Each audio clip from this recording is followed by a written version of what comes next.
မင်္ဂလာပါရှင်ယနေ့ကြရောက်တဲ့အာဟာရဒါနအလှကတော့ကိုထွန်းစော်ဝင်းထိုင်ဝမ်မှာမွေးနေ့အလှဖြစ်လှူဒန်းပေးသွားတာဖြစ်ပါတယ်ရှင်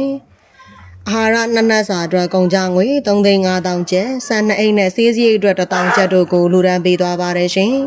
တာဓုပါရှင်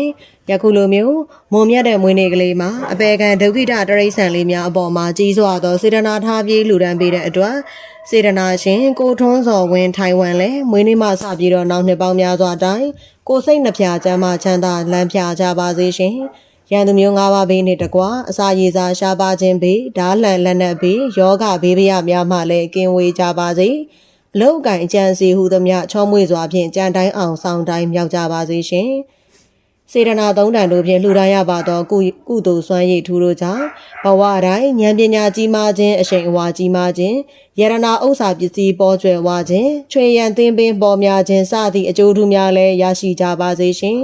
စီးပွားလာဘာများလည်းတိုးတက်၍အစဉ်အမြဲပေးကမ်းလှူဒါန်းနိုင်သောသူများလည်းဖြစ်ကြပါစေကြက်တရေမင်္ဂလာအပေါင်းနဲ့လည်းပြည့်စုံကြပါစေ